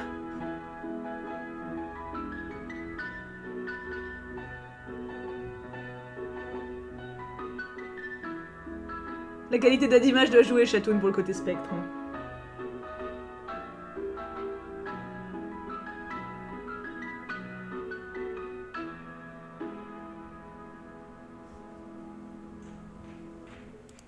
Donc ouais, non, alors, Performing Company, Laurie Bellilove, Jeanne Brescani, voilà. Là, t'as le détail. Donc c'est pas elle, je pense pas. L'époque à laquelle elle a vécu, on n'avait pas la technologie pour quelque chose de si fluide et en vitesse normale. Oui, mais ça de toute façon, ça aurait été remasterisé. Genre là, le mix que j'ai avant, le truc d'une heure, là. Là, regarde. Collection of Isadora Duncan. Donc pour le coup... Je pense que pour le coup, là, c'est des images, tu vois, de l'époque. Je sais pas. Enfin, on va pas se taper une vidéo d'une heure, mais... De toute façon, c'est clair que c'est remasterisé, ça c'est évident. Évident. Donc attends, j'enlève YouTube. C'est bon, il n'y a plus rien. Je remets ça. Hop. Je m'organise dans les images. Shirayu. Elle est morte en 27, on a eu le son en 27 et pas pour ce genre de son. Oui, non, mais je pense que le son est rajouté derrière. Ça, c'est pas le plus compliqué. Si tu sais ce qu'elle a dansé, par exemple, et que ça a été filmé, tu rajoutes en fond sonore. Enfin, je veux dire, tu vois bien quand ça commence, quoi. C'est pas... Je pense que ça, c'est pas le plus compliqué. C'était sympa comme moment, ouais. Isadora Duncan. Je connaissais pas. Femme de pouvoir, maintenant. Oh. Attends, je vais essayer d'éviter les pages de... Enfin, les trucs de 8 pages. Ça, c'est compliqué parce que t'as vraiment plein de femmes, quoi. Super intéressante. Je pense qu'on peut se faire... Est-ce que vous connaissez Catherine de Médicis? C'est une petite double page. Ouais, là on part sur des badass. On a eu l'art. Maintenant la guerre. Touchez vos nez, il est 11h11. Je me gratte, j'ai des poils de chat. De nom qui nous en parle souvent. Ouais, elle est très connue en fait comme reine. Seulement de nom, bah vous allez voir. Bon après c'est un article, encore une fois, je l'ai pas dit tiens, au début de ce stream, là c'est un magazine qui parle de manière très succincte de personnalité. Donc ça traite que d'un pan de leur caractère, en 2 pages, tu te doutes bien que pour une vie entière c'est court, et en fonction de la personne qui écrit l'article, c'est plus ou moins bienveillant, plus ou moins neutre, etc. Donc là j'ai l'impression que le ton est quand même très neutre. Là on va rentrer en termes de politique, autant pour l'art, bon, c'est assez vague, c'est-à-dire que tu peux pas, bon voilà, la personne a eu telle récompense, on a dit telle chose... Ok, tu vois, tu peux que présenter son travail. Autant pour la politique, c'est pas simple. Hein. Surtout Catherine de Médicis, qui est quand même une personnalité très controversée. Donc, on va voir. L'harmonie au prix du sang. En même temps, voilà. Orpheline de mère à 15 jours et de père à 3 semaines, nièce du pape Clément VII, mais aussi de Philippe Strozzi, l'un des plus riches banquiers d'Europe, ballottée de Florence à Rome au gré des révoltes urbaines, Catherine de Médicis fait son apprentissage politique au sein de la meilleure école que l'on puisse imaginer, la plus exigeante et la plus violente aussi, l'Italie des premières décennies du XVIe siècle. Entre trahison, deuil et humiliation, la jeune Catherine grandit, épouse le second fils de François Ier, devient dauphine de France, reine, puis veuve à 40 ans, alors que le royaume de France est l'aube de basculer dans la guerre civile. Qu'est-ce que tu fais, mon chat? Qu'est-ce que tu fais? Qu'est-ce que tu fais?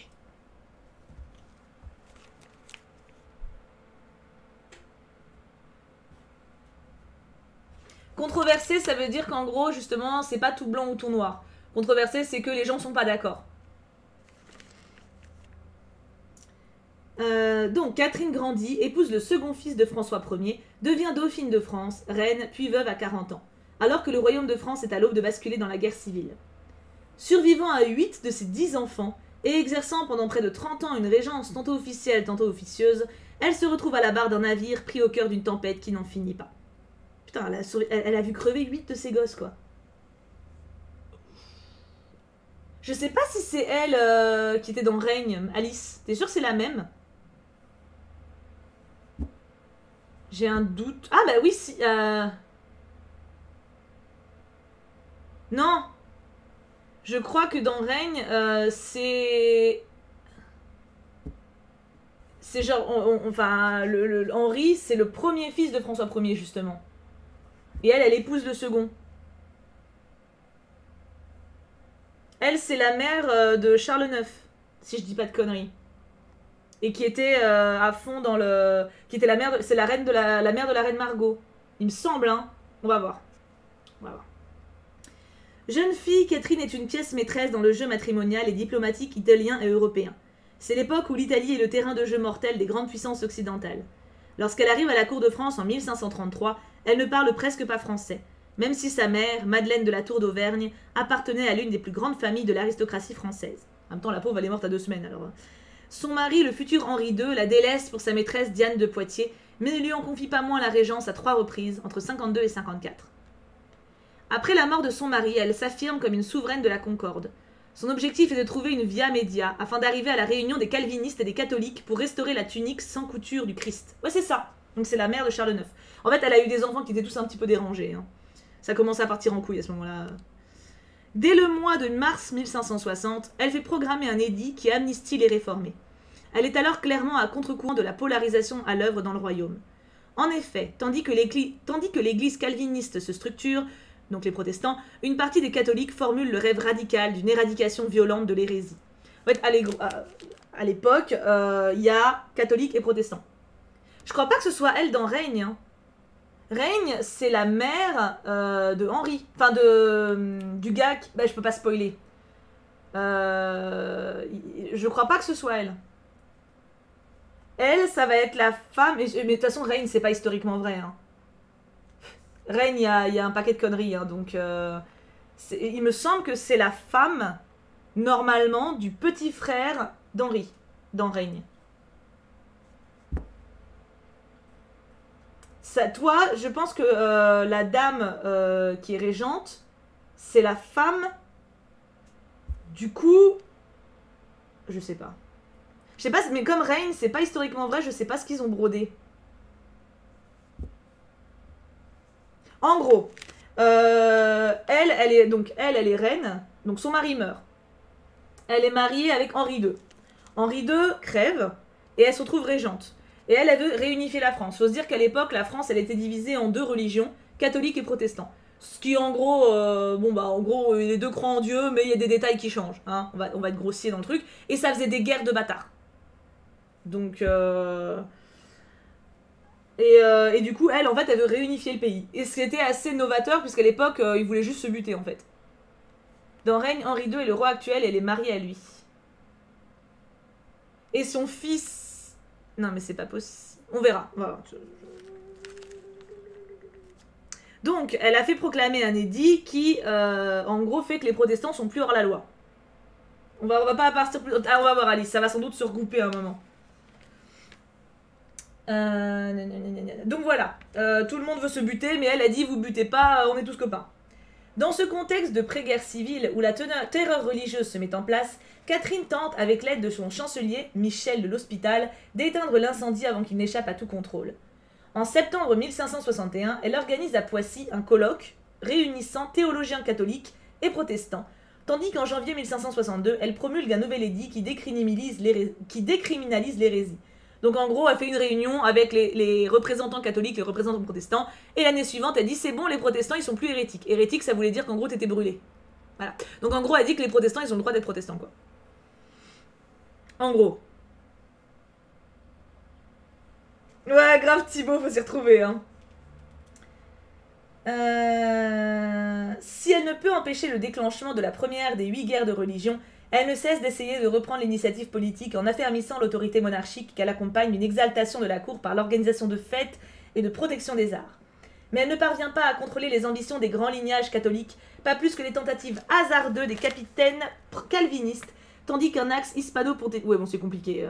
En gros, elle n'arrive pas... Enfin, les termes employés sont compliqués pour rien. En gros, elle essaie de réunifier tout le monde, et elle n'y arrive pas. Voilà, elle essaie de réunifier catholiques et protestants, et tout le monde lui dit « Eh mais moi, je veux buter lui !» Voilà, donc elle en aura le cul. L'épisode de la Saint-Barthélemy, passé en 1572, est l'un des éléments clés de sa légende noire, parce qu'elle a une très mauvaise réputation comme reine. Il intervient pourtant dans un contexte qui illustre son désir de pacification du royaume. Elle organise en effet le mariage de sa fille, Marguerite, donc Margot, avec Henri de Navarre, premier prince protestant du royaume, pour symboliser l'union entre catholiques et protestants. Mais la situation politique est extrêmement tendue. L'amiral de Coligny, protestant, pousse à une intervention française aux Pays-Bas en faveur des révoltés protestants qui se sont dressés contre l'Espagne. En gros, c'est un truc politique, hein, c'est chiant. Le 22 août 1572, un attentat est perpétré à son encontre qui le rate de peu. La tension monte d'un cran dans Paris qui n'a pas connu depuis des années une présence protestante aussi massive. Toute l'élite réformée du royaume étant venue assister aux noces princières. Donc en gros, elle organise le mariage de sa fille Marguerite avec le prince Henri de Navarre, qui est donc protestant pour célébrer l'union catholique-protestant. Et il y a l'amiral de Coligny qui se fait blesser à ce moment-là dans un attentat. Amiral qui est protestant. Du coup, tous les protestants qui sont dans Paris pour le mariage, ils sont en mode on veut nous niquer la gueule en fait. C'est pas à quel moment on est bien accueillis. Donc ça, l'ambiance est, hein, voilà, c'est pas la grosse poilade. Hein. Les chefs huguenots, donc les chefs protestants, menacent de se soulever si justice n'est pas rendue. Prise entre les extrémistes catholiques et protestants, Catherine, pour reprendre la main, décide, en accord avec son fils Charles IX, donc qui est le roi un peu fou en fait qu'il y a eu, hein, qui était le roi à l'époque, l'élimination ciblée des chefs protestants. Mais dans une capitale chauffée à blanc depuis des semaines par des prédicateurs fanatiques, ce crime politique est interprété comme le signal d'un nettoyage religieux plus radical. La situation échappe alors au pouvoir royal et une foule furieuse massacre des milliers de protestants, ouvrant une véritable saison des Saint-Barthélemy dans tout le royaume. Le rêve humaniste de Catherine de Médicis est bien mort.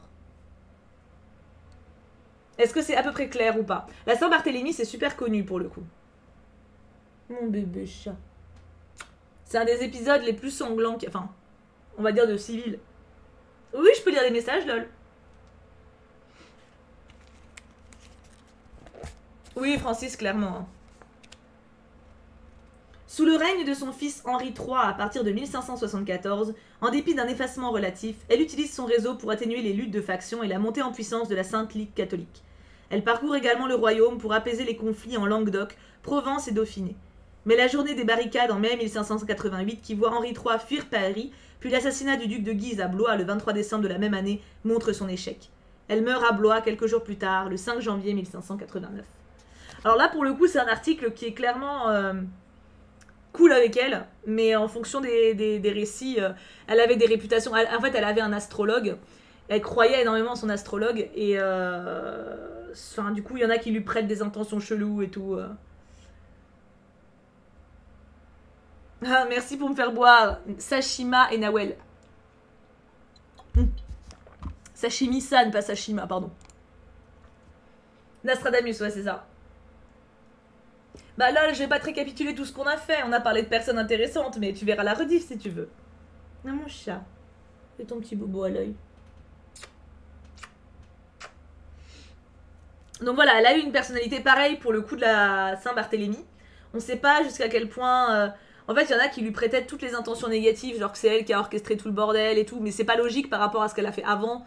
Donc, c'est une reine qui a énormément de légendes autour d'elle. Un peu comme Marie-Antoinette, mais en bad maintenant, tu vois. Elle a voulu éviter une guerre civile, et ben elle a raté. Et là, il y a un tableau. Hop. Qui montre justement la Saint-Barthélemy. Ça a été un massacre, hein. Femmes, enfants, tous les protestants sont fait buter. Et ça a été... ils ont essayé de le faire dans la France entière, du coup ça a foiré, c'était surtout à Paris. Putain, mon chat il perd ses poils, c'est horrible. Et après il y a Marie Médicis. Ah oui, c'est pas la même. En fait il y a tellement de Marie que... Il y a Catherine de Médicis, il y a Marie de Médicis.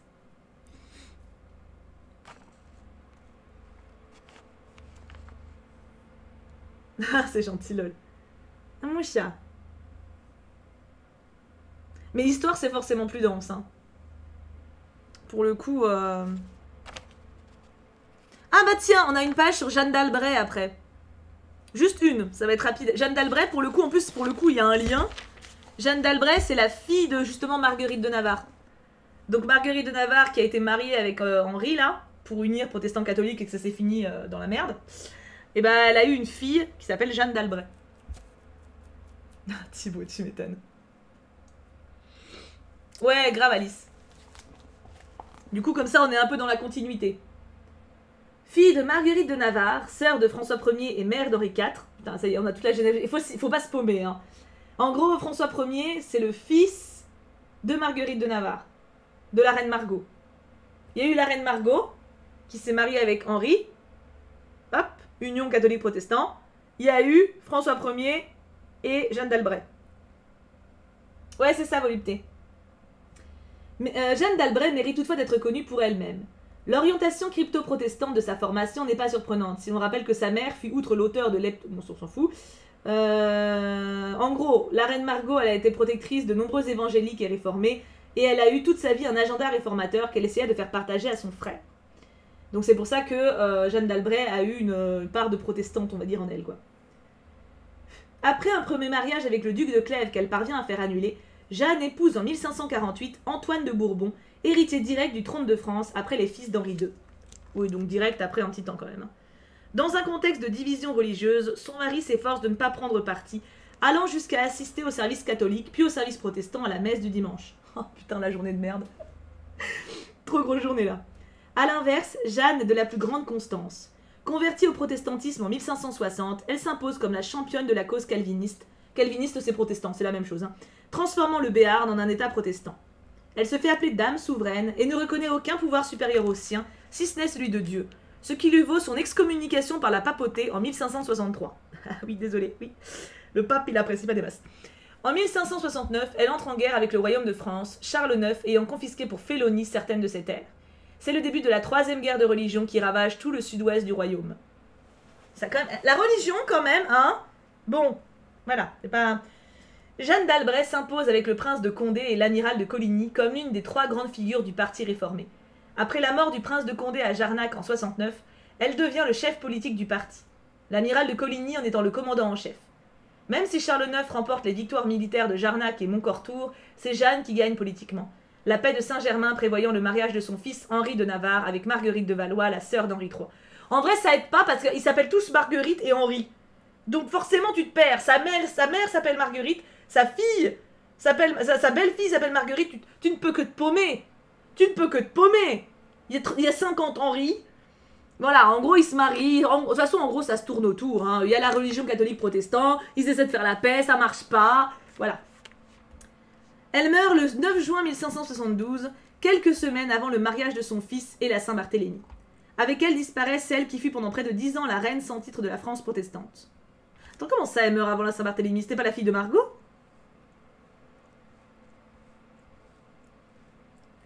Ah, c'est pas la même Marguerite?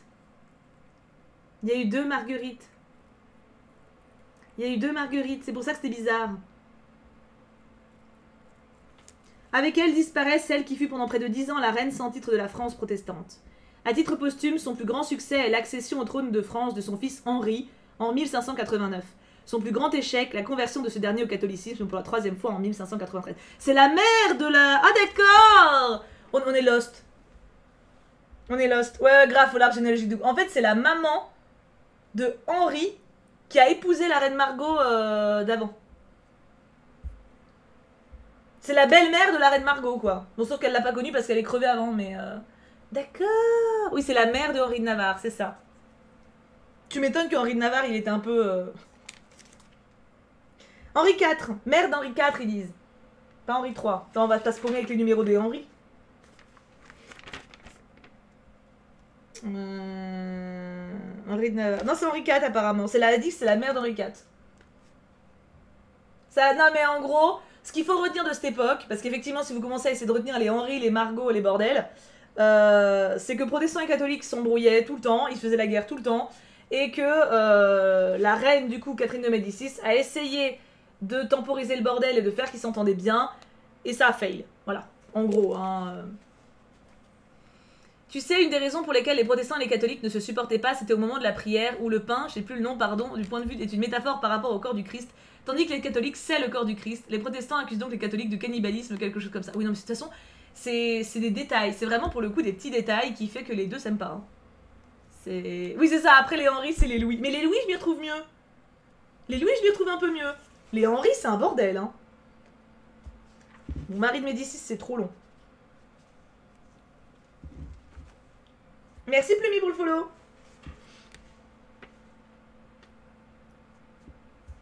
Mon chat, hey, tu perds tes poils de ouf. S'il te plaît, descends, tu vas me faire crever là. Allez, bouge. Allez. Oh la vache, il perd ses poils de partout. Oh, trop cool, lol. Oui, y a pas Marie, c'est ça. Y a pas le Saint-Esprit aussi? Y a pas un truc comme ça? Attends, je vais ouvrir la fenêtre parce que là... Allez, ouvre-toi. Oh.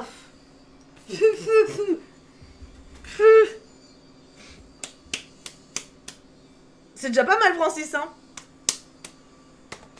Ah. Ce chat est le plus cute du monde. Ouais. Merci pour le follow, Brenda. Au moins, c'est déjà ça, hein. En vrai, Francis, il y en a plein qui les connaissent pas du tout, hein. Merci, le Victoria, pour ton follow. Est-ce qu'on s'en fait une petite dernière?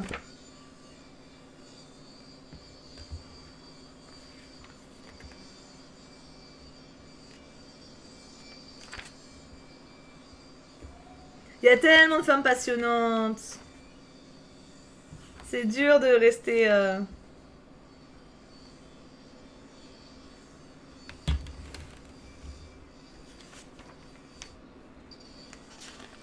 Je sais pas si du coup je reste... parce qu'en gros, là on est dans la catégorie pouvoir. Il reste l'impératrice Eugénie que j'aimerais bien lire parce que je la connais pas. Après il y a la catégorie femme savante. Il y a la catégorie libre de mœurs. Qui m'intéresse énormément aussi. Mais on peut pas tout faire en une fois quoi. Donc à la limite je peux finir... on finit avec l'impératrice Eugénie. Et à la limite on pourra avancer le magazine en faisant les deux autres catégories la prochaine fois.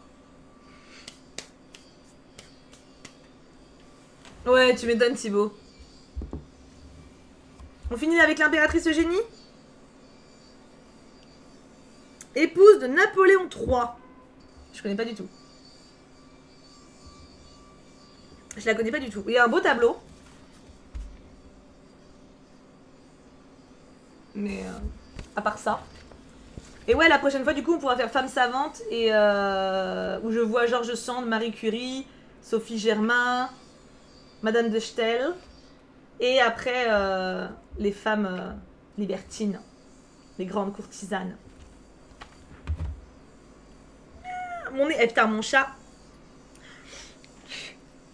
Et il reste en plus, hein. Georges Sand. À la prochaine fois, Georges Sand. Impératrice Eugénie. Tu as dit combien, Thibaut? Ouais, bien wesh. Bien wesh. L'impératrice Eugénie. Ah, évidemment, elle revient. L'impératrice Eugénie, 1826-1920, a laissé l'image contrastée d'une va-t-en-guerre en crinoline brandissant un crucifix. C'est original comme image. Je ne connaissais pas. Les historiens ont réévalué à la baisse son fanatisme religieux et son rôle dans la déclaration de guerre à la Prusse. Curieux paradoxe que celui d'une femme sportive qui met à la mode la monstrueuse machine que fut la crinoline. Pour le coup, je connais pas du tout. Et en même temps, une souveraine qui utilise son pouvoir pour soutenir l'émancipation des femmes par l'instruction et par la reconnaissance de leur génie scientifique, littéraire ou artistique. Eugénie n'est pas une féministe au sens où nous l'entendons aujourd'hui, mais pas non plus au sens où l'entendaient les premières féministes sous le Second Empire, quoique le terme n'ait été communément employé qu'à la fin du XIXe. Elle ne soutient pas les mouvements encore peu nombreux des premières militantes qui revendiquent les unes la liberté civile et politique, les autres le droit de vote, et plus radical, l'égalité totale des hommes et des femmes. Le féminisme de l'impératrice n'est cependant pas superficiel et ne relève pas du désir de se rendre populaire auprès de ses sujettes. Dès l'âge de 20 ans, elle affirme ses convictions comme le montre une de ses lettres dans laquelle elle s'offusque notamment de la confiscation de la fortune des femmes par leur mari. Une préoccupation plus courante dans l'aristocratie que dans les classes populaires, mais dont elle élargit les attendus à la condition générale des femmes. Je cite « Les femmes ont une âme tout comme l'homme, et elles sont plus honnêtes de nature. Leur infériorité actuelle provient plutôt d'une mauvaise éducation que d'une mauvaise disposition, Et si elles étaient élevées comme les hommes, et elles se montreraient égales, sinon leurs supérieures, en tout cas leur égales. Quand même. L'amour de Napoléon III pour sa femme, et peut-être aussi sa mauvaise conscience de la tromper jusqu'à plus soif, la probabilité d'une régence en raison de son âge et de sa mauvaise santé, et la conviction, contrairement à Napoléon Ier, que les femmes sont aptes à gouverner, le conduisent à associer Eugénie aux affaires de l'État. Consciencieusement et passionnément, elle s'y emploie et assiste au Conseil des ministres. Une grande première depuis la dernière régence exercée par la reine Marie-Thérèse d'Autriche en 1672. On est quand même 3 siècles après, hein, quasiment. Elle y noue des liens privilégiés avec le ministre de l'Instruction publique, Victor Duruy, pourtant très réservé à l'égard du régime impérial. Qu'importe, il veut créer aux grandes dames de l'Église des cours à l'intention des jeunes filles. Eugénie, la catholique, le soutient et envoie même ses nièces pour l'exemple sur les bancs de la Sorbonne. Grâce à son appui, Julie Victoire d'Aubier, à 37 ans, peut se présenter avec succès aux épreuves du baccalauréat à Lyon en 1861. Elle est déjà enseignante, mais son adhésion aux théories saint-simoniennes, auxquelles Eugénie a été initiée par Napoléon III, a sans doute joué aussi en sa faveur. L'impératrice, au nom du principe que le génie n'a pas de sexe, soutient également les femmes artistes et les écrivaines, même lorsqu'elles ne partagent pas leurs opinions. Elle défend ainsi George Sand, républicaine et anticléricale, lorsque son roman Daniela est frappé par la censure, et elle propose même sa candidature à l'Académie française. De même, elle décore pour la première fois de la Légion d'honneur une artiste peintre, Rosa Bonheur. Tout se recoupe! Tout se recoupe! Cependant, Eugénie aurait voulu faire plus pour ses contemporaines que des gestes symboliques et obtenir la suppression des articles du Code civil leur interdisant l'usage de leurs biens sans l'accord de leur mari. Pendant sa première régence, alors que l'empereur est en Italie, elle fait préparer un projet de loi en ce sens. Un télégramme péremptoire de Napoléon III, soucieux de préserver le grand œuvre de son oncle, l'a contraint à reculer. En 1867, lors de l'exposition universelle, elle confie ses espoirs au tsar Alexandre II, qui a obtenu pour les femmes russes le droit de disposer de leurs biens et bientôt celui de voter dans les conseils régionaux. Eugénie mesure alors ce qu'est le pouvoir et non l'influence, et la distance qui sépare les grands principes de leur application concrète. Et elle se désole. Je cite « Nous ne sommes pas des Turcs, et nous devrions nous employer par respect pour nos mères à combattre pour le droit des femmes. » J'ai tous mes chats qui squattent là. Oui, exactement, Hugo. Hugo, Thibaut. Et du coup, qu'est-ce qu'il y a, un petit aparté? Non, c'est autre chose. C'est intéressant, je la connais pas du tout pour le coup. Nap, je connais un peu le premier Nap. Parce que mon frère adore lire des trucs sur lui, donc je connais un peu les bases, mais vraiment un tout petit peu. Mais Nap 3, je connais pas. Je connaissais par contre l'impératrice... alors, je connaissais l'impératrice Joséphine, mais Eugénie, pas du tout. Ouais, c'était pas tout blanc, tout noir, quoi. J'ai étudié Nap 3 et on a parlé rapidement d'elle, mais elle a l'air super intéressante. Le petit cul, maintenant. Tous mes chats... Vous voulez que j'éternue, en fait, c'est ça, c'est le but?